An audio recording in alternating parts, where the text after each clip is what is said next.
Bonjour à tous, bienvenue sur une nouvelle courte vidéo Running Knowledge.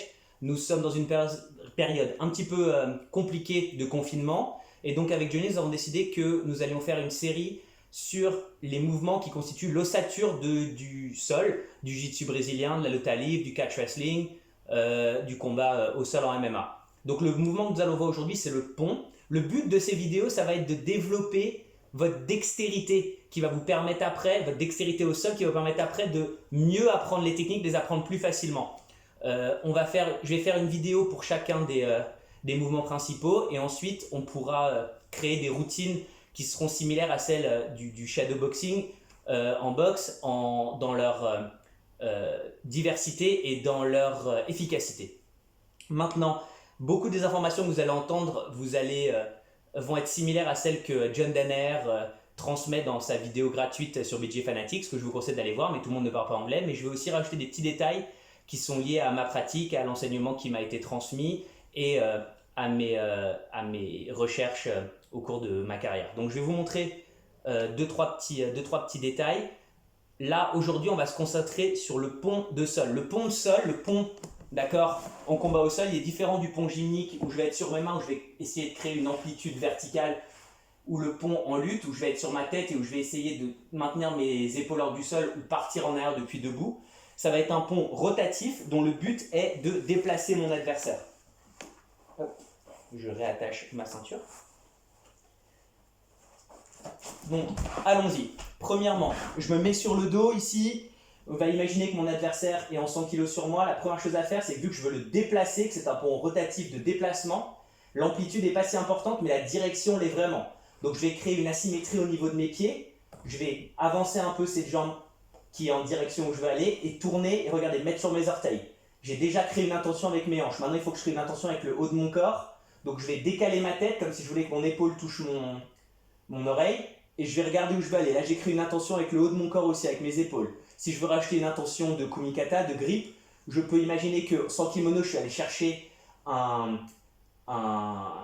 clinch russe ou alors que si mon adversaire a mis sa main dans mon kimono en kimono, que j'ai bloqué son coude qui va être son point d'appui, et sa main, son bras qui va être son point d'appui, je regarde où je veux aller et là je vais créer un pont vers là en poussant sur ma jambe et en ouvrant ici.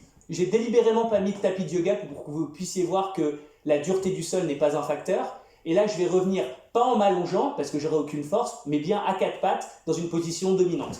1, 2. Je vais le faire sous un autre angle, d'accord ? On va revenir ici. Je suis compact. J'ai bloqué mon adversaire. J'ai décalé mes jambes. J'ai ouvert mon genou, décalé ma tête. Je regarde où je vais. Je pompe dans la direction où je veux aller. Vous voyez, aucune douleur. Je fais un grand pas. Je reviens à genoux. Et j'ai transformé un cycle défensif en un cycle offensif. Une autre utilité de ce pont, ça va être pour créer de l'espace quand mon adversaire me contrôle en crossface, c'est que j'arrive pas à passer mon bras devant sa tête. Donc mon adversaire me contrôle en crossface, j'ai énormément de mal à passer mon bras devant sa tête. Un pont de ce type, donc en allant dans cette direction avec ma main en lui mettant un coup de biceps, je vais pouvoir créer l'espace nécessaire dans mon retour pour placer ma main. Donc je vais me décaler, d'accord, vers lui, je décale, hop, je pousse, donc tout en même temps, 1. Et dans cette étape, pendant que lui va vouloir revenir, je déplace sa tête, je l'ai sorti de sa ligne centrale, hop, je vais pouvoir ramener, et là, mon bras est devant sa tête. Ça va me permettre de créer assez d'espace pour créer ce bouclier indispensable dans la rétention de garde et dans la reprise de garde, qu'est mon coude au niveau de mon genou.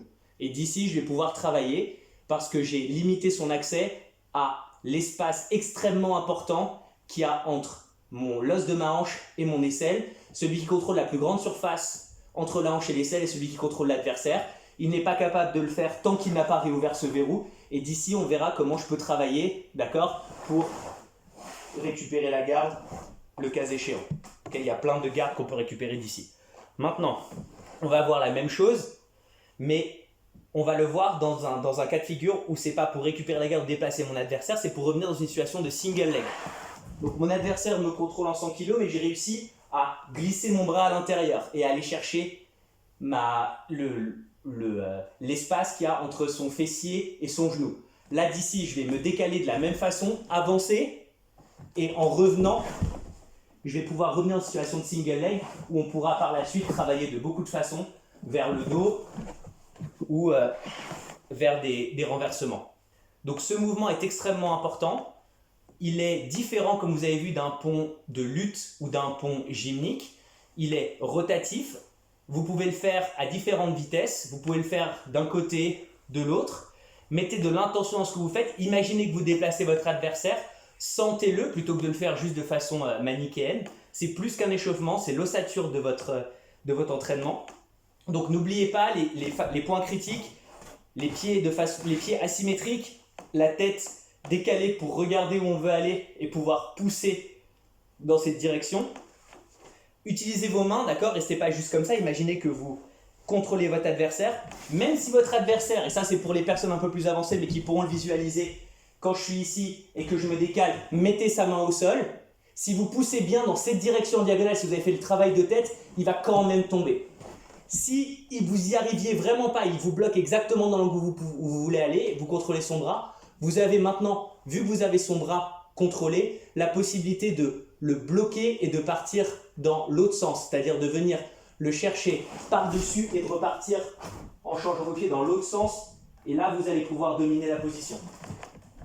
Quelque chose qui peut vous aider, qui est un petit détail, si vous avez un peu de mal avec vos hanches ou qui ne vous laisse pas assez d'amplitude, vous pouvez décaler, d'accord, tourner, et au moment où vous êtes monté, posez votre genou au sol.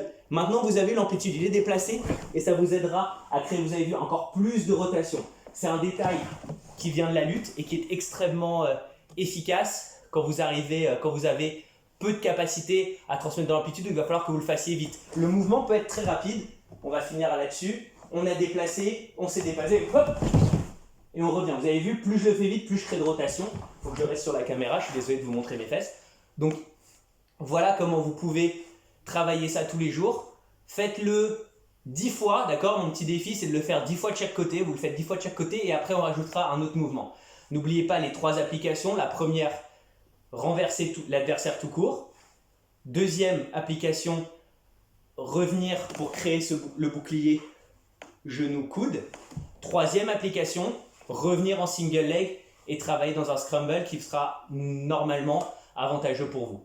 Donc voilà, j'espère que ça vous a plu. Je vais en faire une autre demain, il y en aura une par jour, une par mouvement. Allez, continuez, bon courage dans cette période de coronavirus. Ous.